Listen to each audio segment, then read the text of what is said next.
for me, it was very, very clear that yes, the break will come. Yes, I will leave my job and go where my husband is going, but I will never give up my career because it was not a choice in my mind at all. You had some insecurities about will you be able to make that leap? What do you do in moments where you have those self-doubts?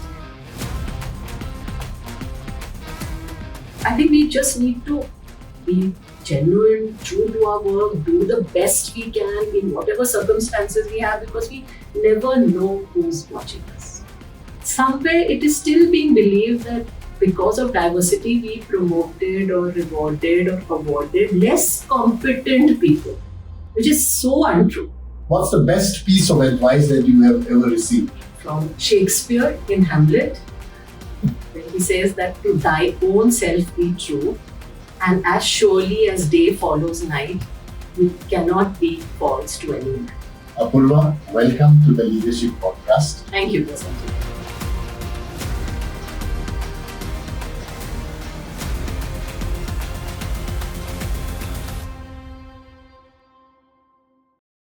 Welcome to the Leadership Podcast. My name is Prasanjit Bhattacharya. I am the co-founder and CEO of Great Manager Institute. Today we have an amazing personality, a leader that we have admired for many, many years, Apurva Purohit. Apurva, welcome to the Leadership Podcast. Thank you, Prasanjit. Happy to be here. As many of you know, Apurva has led large successful organizations like the Jagran Group, where she has been instrumental in multiple business transformations. Apurva has also been an author and has written very popular books, very passionate about empowering women, encouraging them to come in leadership positions. Today, we shall explore with Apurva her entire journey and focus specifically on the price of leadership. Apurva, we would love to know more about you, particularly about your formative years and the kind of influences that you have had, and that finally sort of you landed at IIM Bangalore, right? Yeah. Give us a little bit of a gist of that. So, we were children growing up in the late 60s and 70s and, very middle class, happy upbringing. Most jobs at that time were government jobs. So my father was a government servant, kept getting transferred every 3 years to different parts of the country. And I think that was something that formed me into a multicultural kind of a person, very comfortable with inclusiveness. I think that is clearly something that is demonstrated in various ways through my leadership journey. I was the eldest child, very bright. My mother herself was a very, very bright lady, but she didn't get the kind of opportunities perhaps that we got and subsequent generations have got. So she channeled her entire ambition in a way through me and was very keen that I get into IIM because again, IIM and IITs were the few institutes where if you got through, that opened out a corporate career for you. Yes. And, also just being an eldest child puts that kind of responsibility on you. So I always remember being a leader, whether I was in my classroom or in the playground, taking decisions on behalf of everybody else. You were a student of physics, which is very interesting, and you didn't. You opted to come to IIM because at that point in time, was there anything special that you had in your mind, or it was like many people take a decision to do an MBA, you also decided to do an MBA? So nothing special in my mind. As I say, it was my mother really who was the driving force behind, wanting me to have a career because she could not have had a career. So she sort of pushed me that, you must have a career, you must work. And I think from the time I was really tiny, and she tells me that one of her first memories of me was that at 2.5, I was ready with a backpack and every day I wanted to go to school. So I wanted to go to school. I wanted to go to work. I was not that typical girl who wants to get married and plays house with dolls, etc. I was always ready with a bag to go off to school work. There is a study by Harvard Business School that says that 80% of their alumni are first born in the family. So I have no idea whether it is a little bit of pressure to be a role model and what works for the eldest. Tell me a little bit about IIM Bangalore. Was it as difficult to get in during your time, and to what extent that changed the course of your professional life? Of course, it was extremely difficult to get through because there were just 4 IIMs at that time. I think less than 1% made the cut and got into an IIM. Equally, there were very few women. So in our batch of 120 boys, there were 9 or 10 girls. Equally difficult if you were a graduate and not an engineer. So I was a graduate, a woman, and therefore to make that cut was really difficult. As far as the second question goes, did it define me? Did it change the course of? Of course it did, because that opened out a lot of opportunities for us in terms of jobs and careers. Equally, I think those 2 years were quite formative because from a very sheltered kind of background, suddenly you were thrown almost away from home in a little bit of an environment where you are not the norm. I mean, 9 girls and 120 boys, right? Yes. So it was difficult, it was challenging, but also extremely enriching. Because it sort of made you stand on your feet, it made you become more competitive. I know competitive is treated as a bad word currently, but at that time, one needed to, be able to sort of push yourself to the front, because finally, there are limited opportunities. A lot of people tell me that getting into a management institute is their first brush with competition, and the fact that you have to prove that you are better in many ways. And I suppose being a woman, that could be even more difficult or compelling, as the case might be. How was your career trajectory after IIM? Was it smooth sailing all along, or help us understand 1 or 2 turning points, particularly that shaped you as a leader from the early stage of your career? Interestingly, my career journey in the initial parts, and to a large part, I was telling somebody the other day that out of my 30 years of working, there have been 3 years which have been really bad or toxic or unhappy for me. So I think very few people can say that. So I had a extremely happy career journey, I would say. I didn't face any biases. We worry about women in the initial years, etc. I didn't face any of those biases. I got opportunities, I got role enhancements pretty quickly. And one of the things that clearly, I think, defined my leadership journey is that I became a leader very fast. I set up Lodestar when I was 27 or 28. So I was the head of a business unit at 27, 28. And I think, we all talk about the 10,000 hours of working and how that, of doing something, 10,000 hours of practice that makes us better at what we do. Having become a leader so early in life, obviously 30,000 hours one has put in. So you at any step of the leadership journey, because you have been a leader for so long, it becomes easier and easier to manage different pulls and pressures that come with being a leader. I think the only challenge I would say I faced during the initial part, Prasanjit, were really more to do with me as a woman and a mother, and less to do with my environment or the organizations. Because, the first 10 years for a woman, the career is also taking off. Simultaneously, that's the childbearing age. So you have children, your husband is also, has a career of his own. So he goes through, he's getting transferred. And typically, more often than not, now of course things have changed, it's the woman who leaves her job and goes along with the husband, because he didn't want to break the family and stay separately. So we had to make those choices, and I would say those came in the way of a straight run. So I had to take a couple of breaks. I can imagine. And again, at Great Manager Institute, when we study this particular subject, we realize that up to a point for professionals, both men and women are going at the same pace. And then children come into the equation, and invariably, in the next 5 to 7 years, the men go faster than the women, who for a variety of reasons will also have to take care of the children or maybe look at flexible options.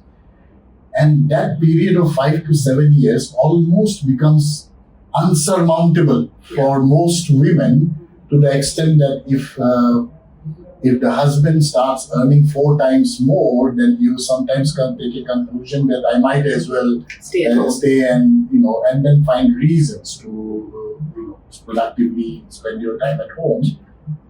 How did you deal with that transition? Mm-hmm. So I think that again really is something that later on I realized. We join the dots of our life much later on, not while we are in it, and indeed, that's consistently been my message to the young women also, that those breaks will come.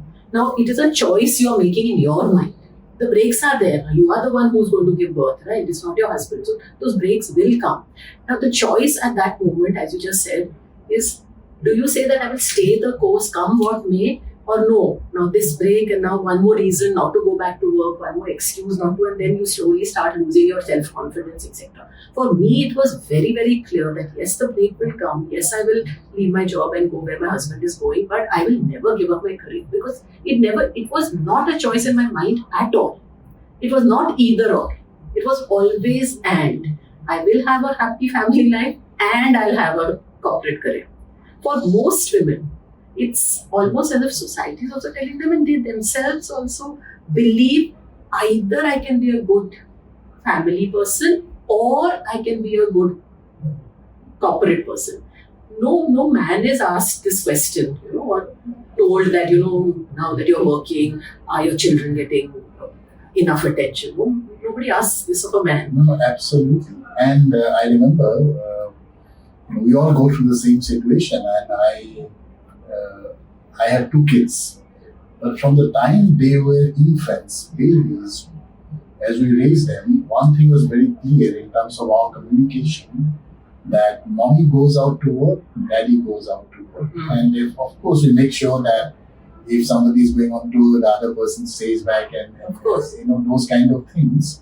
But there was no question in the mind of the children that there is a different role for the mom or for the dad when it comes to work. Absolutely. Everybody goes to work, and it's possible, and I have seen that it has worked out really well.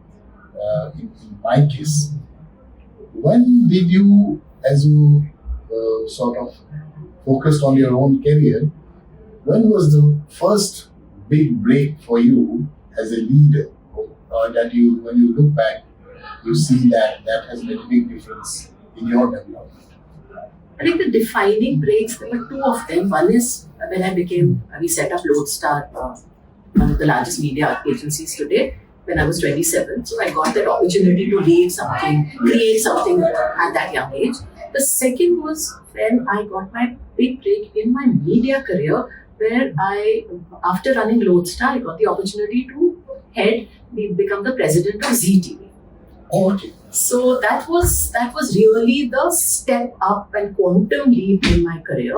And interestingly, it came about when I left my previous job, and I transferred to another city, and I hadn't got the same kind of role. So I got a slightly lower role that I was doing. But in that role, I met somebody who saw the potential, and then subsequently 5 years later offered me the head of ZTV role. So again, I say that, at that moment, things look as if you've taken a back step in your career, or your career is stagnating. You don't know who's watching and when you will get an opportunity to, shine later on. So people are there there's a spotlight on you happening at different points in time. We are also not aware of when that happens, right? And was it that you were doing networking consciously, or it's just that people noticed you and had a good impression? So it was just not about networking, because again, there's no time for networking if you're a woman, right? You go to work, then you run back to home to take care of the family, then go to work the other day. So networking, you don't really get too many opportunities, and especially the non-digital era, right? Yes. I think what really happened was I did my job, whatever limited opportunity I got in the other city. I did my job to the best of my capability, sometimes beyond what was asked for, and that got noticed. So again, I repeat the point that I think we just need to be genuine, true to our work, do the best we can in whatever circumstances we have, because we never know who's watching us. I think that's an amazing observation. In a sense, you are a 24/7 kind of product, and people who are interacting with you, who you don't even consider as a potential employer or customer, would actually probably play a role in future. And therefore, how do you manage your own brand? And one way of managing the brand is consistent performance. Absolutely. Is that what you're saying? Yeah. I'm saying, I think that's how reputations get built, right? And I've said this earlier, that we don't, people think writing things on the CV is how reputations get built, and you get a job because of your CV. You never get a job because of your CV. You get a job because of the reputation you have built, and the reputation gets built on every day how you are behaving with seniors, with juniors, with people who you may think are your subordinates, with partners, with vendors, how you behave, that builds your reputation. And somewhere, always, I believe that reputation you're building is what will determine your ultimate success on. Tell me one thing, and I was interacting with another person who was talking about a different context, frontline attrition. And with a lot of research, what he has done is identified that there are two major reasons why people leave. Of course, the first is performance, and performance is a reason because they don't know how to prioritize the critical tasks. Yes. And the second is how to do those critical tasks. And he decided to solve these two problems. And then he figured that there was a third problem, which is the motivation to consistently do that day in and day out. So what gives you that motivation? Especially when you look back at yourself as a young leader, emerging leader, 27, 30-year-old, to consistently work, and therefore you got noticed. But a lot of people struggle. Do you have any secrets? No secrets, but presently I genuinely believe that we have one life, right? In that one life, you have to be able. Every day has to matter. Every day has to count in some way or the other. So if the universe gave you the skills, the talent, the opportunity, the ability, then why would you not sort of maximize them every single day? So that gives me the motivation. Every day I get up, I feel, I've been put in this place. They say, what is your karam bhumi? What is your ran bhumi? So we're put in this place for a reason, and I better make a difference when I go out, wherever I'm sitting and talking to you here. I've done so many interviews, right? I need to have it. What is it? I'll do it on the fly. I know everything, or these questions are something that I've answered 100 times a video. But I prepare for for any interaction, because you want to do your best, and I think that's what gives me motivation, to do your best every single day of your life, whether you're at work, whether you're at your home, in every possible manner. And in a sense, in your mind, it's never that I've been a CEO for so long, I've been in the boards of so many organizations, I have arrived. For you, it's always a journey of trying to do something more. Yeah, so I think either you think you are a finished piece of art, or you think you are a work in progress. I've always thought that I'm a work in progress. I think that's amazing, and probably that's one reason why people are able to do so much more now, and especially people who have crossed 50, for example. Coming back to your defining experience in media when you joined Z, and then subsequently, I remember Radio City is when I got to know you because of your great place to work journey.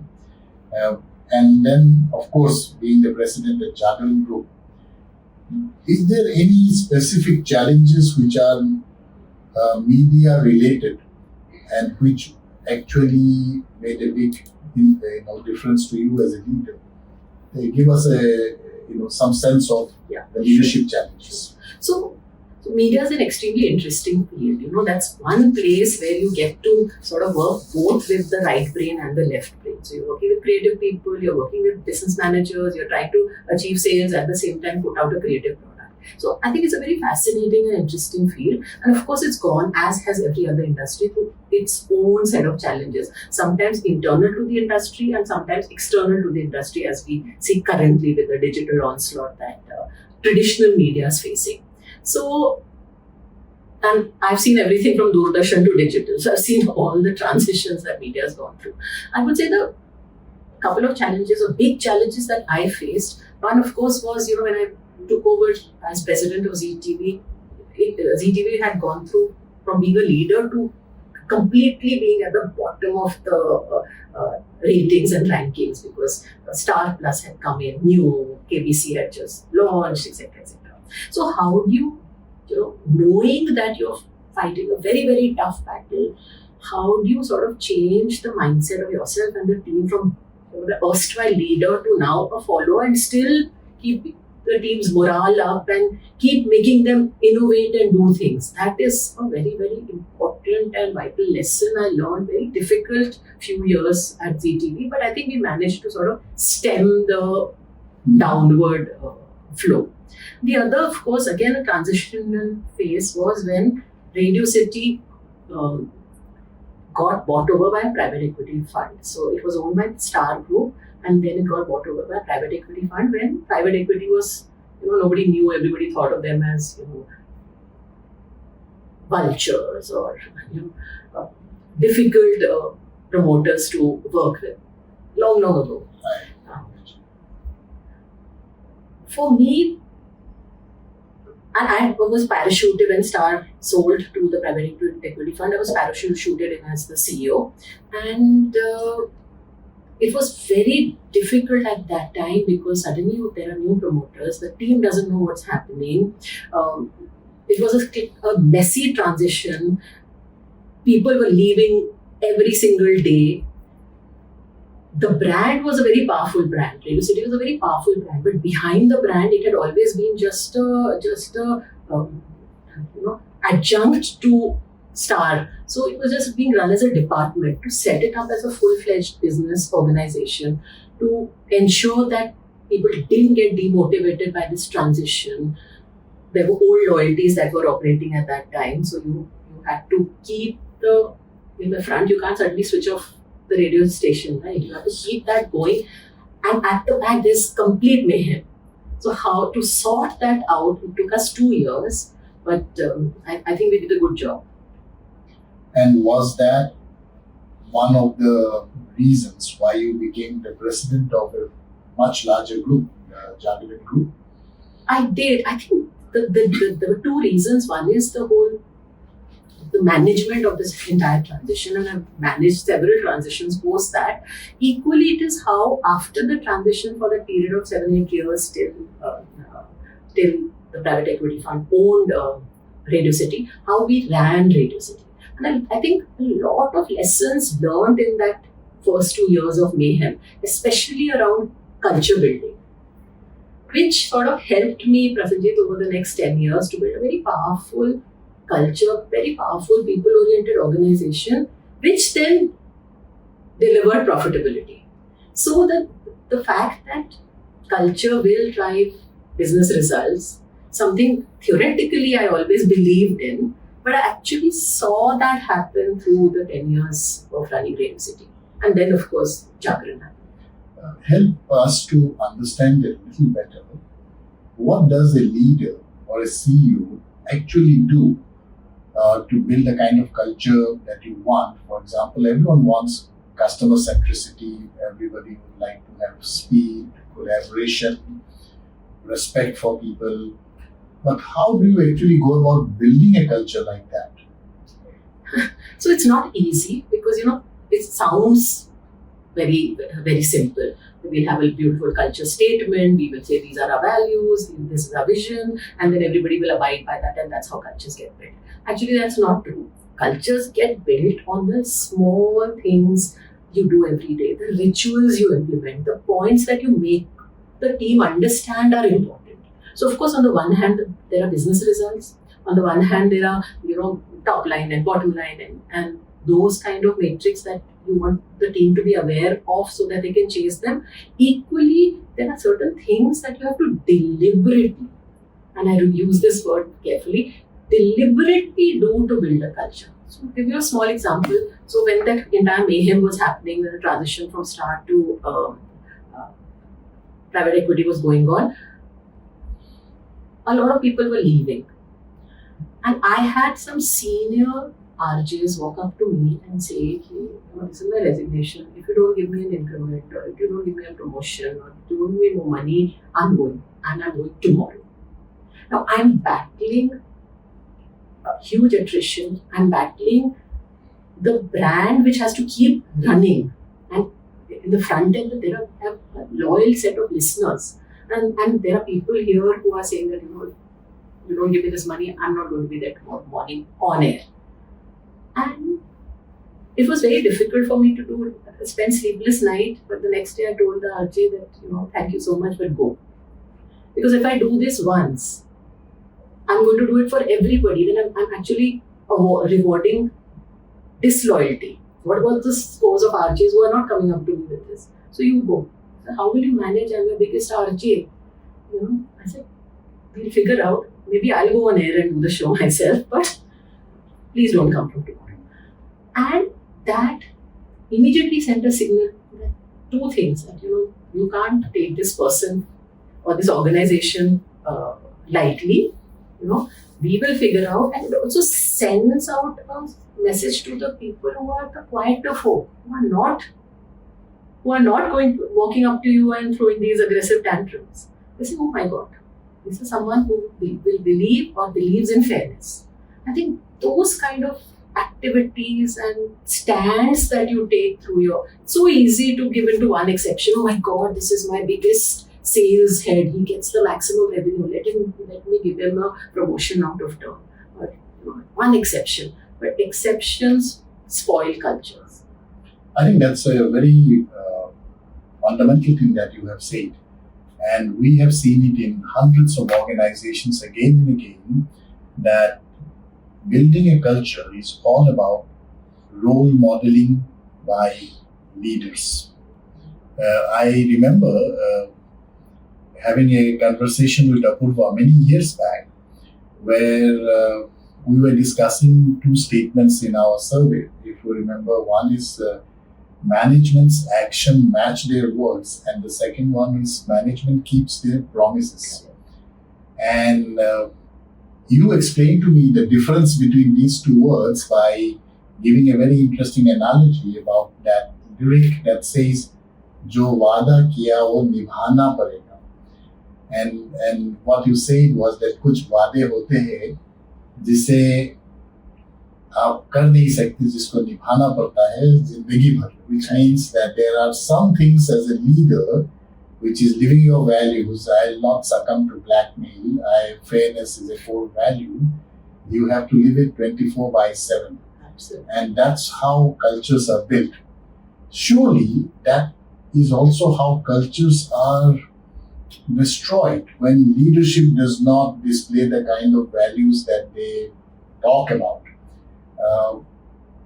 In your experience, and you have been in so many different boards in organizations where you've had a bird's eye view, have you also seen examples of how leaders can actually diminish or probably destroy good cultures? And what are the typical mistakes that leaders do from your perspective?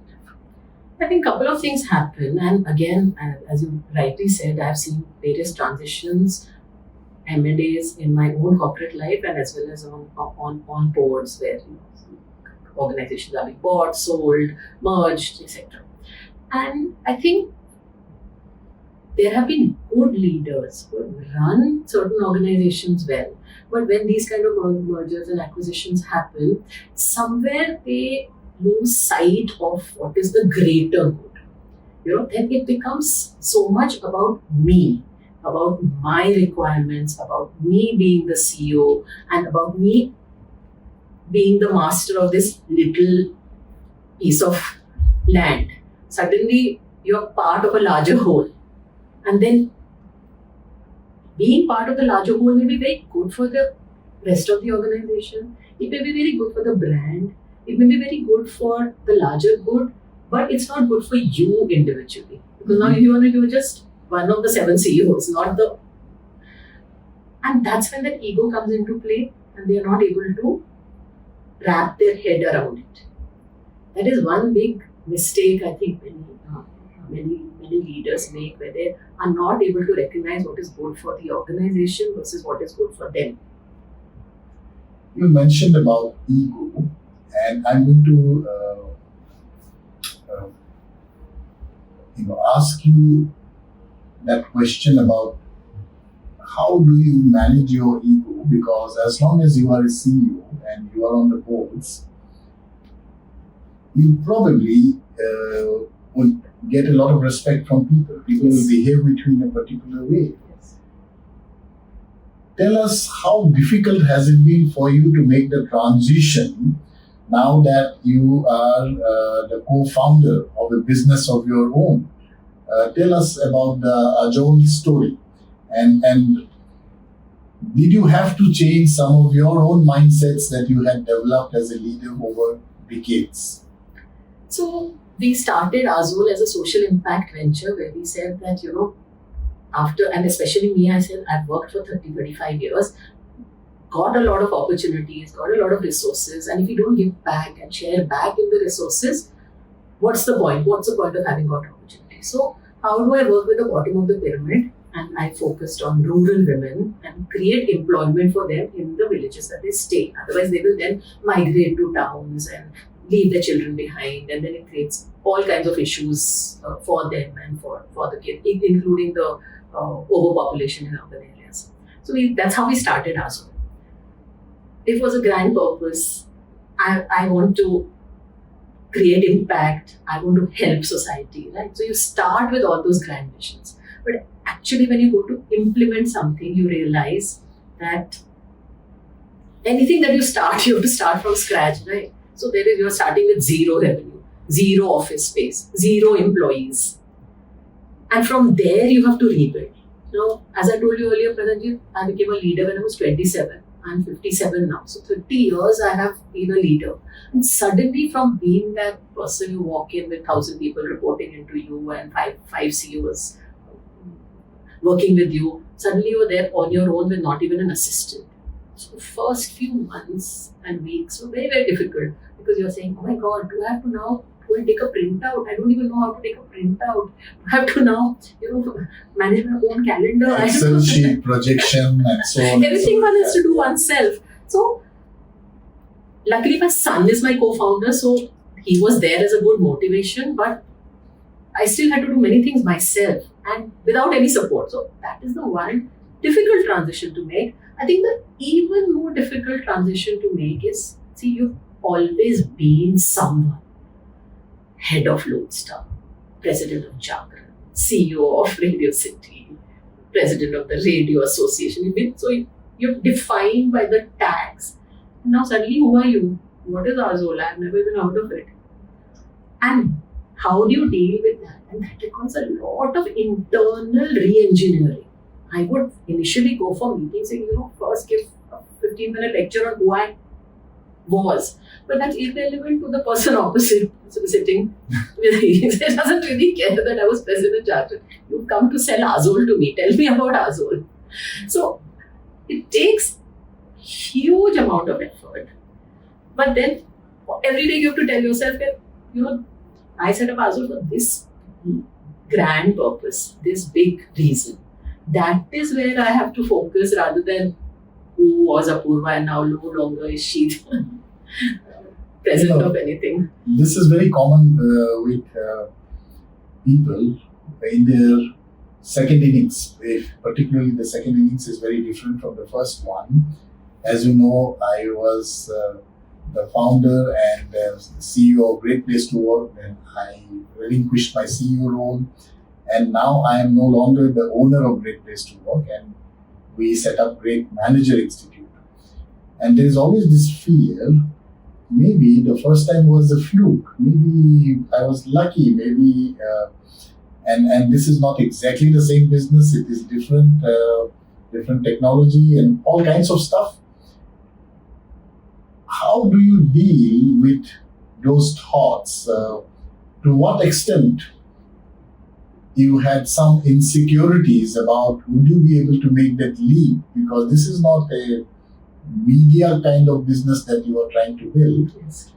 And if you had those self-doubts, what do you do in moments when you have those self-doubts? So I think it's only human to have doubts, especially when you've move from one industry to another. Okay. And at the stage and age that I did. So naturally, I think it's only human to have self-doubt. I sort of do a lot of internal cheerleading for myself. And two things sort of work for me. One is always recognizing that finally it's another business. I was not running a media company. I was running a business. And finally, profit, loss, top line, bottom line, cash flow, working capital is similar only. Yeah. So as long as I figured out the patterns and the success drivers of running good businesses, to be able to replicate should and must be possible. Otherwise, what's the point of the 30 years of experience and of being able to look strategically at what I was doing? I think so that sort of helps me, and I've seen that come into play. And the fact that Aazol has grown far faster than any other business of that size is a testimony to that. The other thing is, and I think so important for entrepreneurs, and this is the advice that I give everybody, that you must always definitely try and have a co-founder. I think having my son as a co-founder who's, passionate, confident, invested in the business and working with me. So when I'm feeling low, he's there. When he's feeling low, I'm there. We are sharing the burden. And then, getting a senior partner to work with us. So important to have that kind of work. Yes.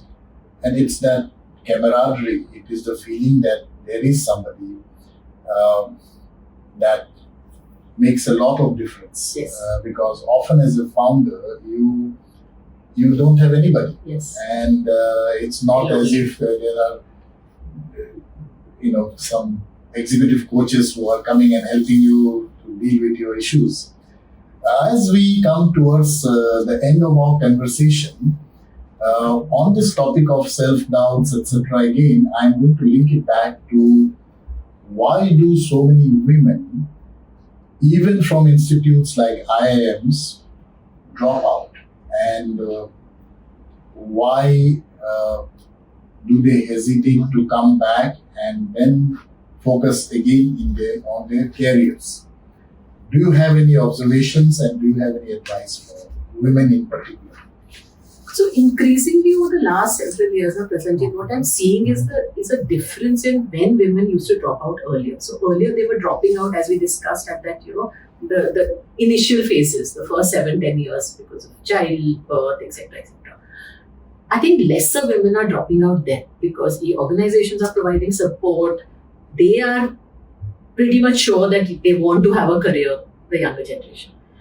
Now the challenge that women are facing is actually at the senior level. So they become vice president, they become CXO, and suddenly two things are happening. One is they just are tired of fighting. I've fought so hard to reach here. I've reached a good space. This is good enough for me. I don't need to now fight for the next battle to become CEO. I'm happy at this level. The second thing that is happening, which is more external, the first one was an internal way of looking at things for women, is that for some reason CXO women are becoming quite invisible. So there are 7 men and 1 woman in a room in the ECM. Rarely are the bosses thinking of her to lead the company. So there's a kind of an invisibility cloak now. Is it because the default gender of leadership is still male? Wherever you look around, there's only men. So your automatic heuristic is leader male. Is it that? Is it some bias? Is it that they are not showing the final drive to make the push for CEO? It could be multiple reasons, because it cannot be that they are not willing, because they fought so hard to be here. So there is something happening where women are not really seeing it that yes, she can take over. If I were to be a little provocative about it and say that there is an elephant in the room, and the elephant in the room is nobody likes to give up power willingly. I remember in one of my previous jobs when I was quitting, the CEO called me and said, I want your successor to be a woman. I said, why do you want my successor to be a woman? He said, no, we don't have diversity in our leadership team. And since I had quit already, I had the luxury of asking him a second question. So I said, how about your successor?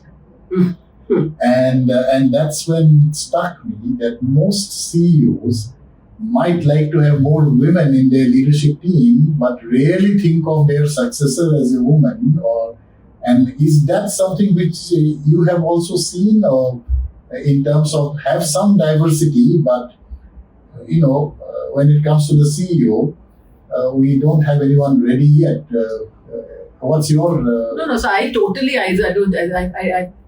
think it's the elephant in the room. It's staring at us in the face that for that final job, women are rarely considered. They are rarely considered because most of the top jobs are males. They cannot fathom in their mind that a woman can do their work. It is still a bias that is operating now. But I will give it to a worthy successor. Worthy successor will be somebody exactly like me, which is male. So you don't think that a woman can do your job. I think the other thing, which is a sad reality of our current times, is diversity. For some reason, we all fought hard to. I fought to say diversity is not a CSR initiative. Diversity is just about inclusion. You're just giving equal rights to women in different ways.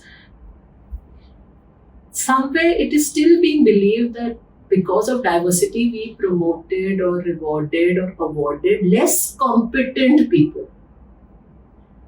And diversity actually has come in the way of business results, which is so untrue.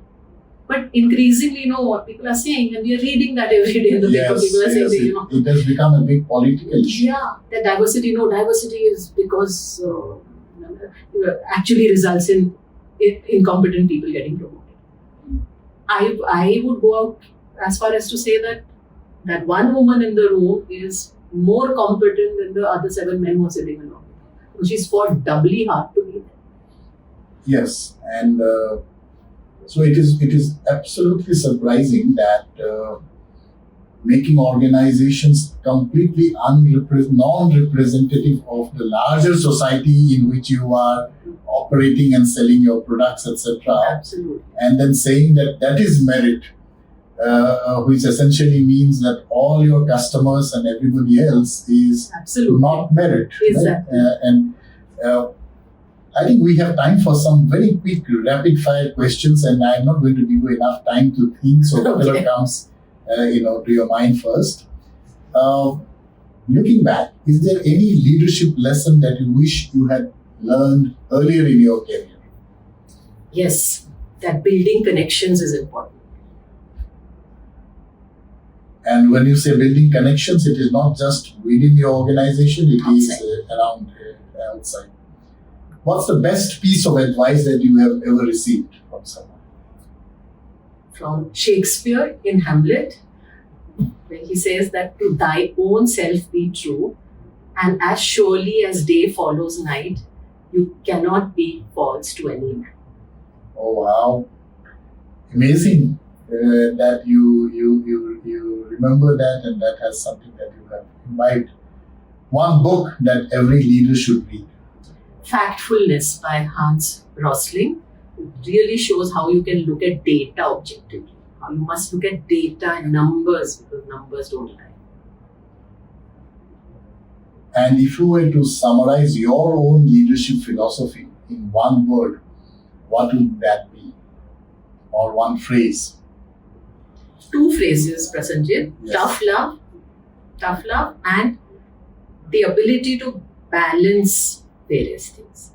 Balance perspective, short term, long term, people, outcomes. And this ability of a leader to have both of these scales at the same time, care for people, care for results, and be able to do that without compromising either one of them, is what leadership is all about, isn't it? Absolutely. Otherwise, anyone can go Claim to be a CEO. in one direction. And, it's been so interesting in terms of the experiences that you have shared. I'm going to take the opportunity to ask you for your advice to entrepreneurs. You have mentored many startups, you created a successful business through the startup phase. Would you have, what would be your advice, and are there any mistakes that you want them to avoid?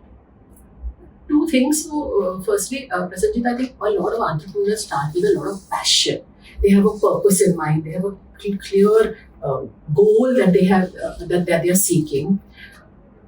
But many of them do not understand that purpose is just not enough. Passion is not enough. You have to think, how can I convert this passion to a sustainable business? And I say sustainable again very deliberately, to a sustainable business. To build a sustainable business, there are no silver bullets. So you can't, people chase top line. Okay, tomorrow I'll keep getting funding, I'll become a unicorn, and then I'll sell out. That's not the way to. So we're here to run a sustainable business. Only sustainable business will deliver long-term impact. And finally, any business, any entrepreneurship, any brand is all about the impact that you are going to be able to create, the legacy that you're going to be able to leave. And for that, you have to every day think about, will this business or this brand stay for the next 100 years? What do I need to do today for it to? And that is a lot of drudge work. It's not exciting, it's not sexy to keep looking at costs and bottom line. Yes. I remember one of the more successful retail firms which has, God knows, thousands of stores, and the CEO spending hours and hours going through printouts of Excel sheet, looking at all the stores and highlighting those few boxes. Correct. Where somebody has to take action, and he does it himself.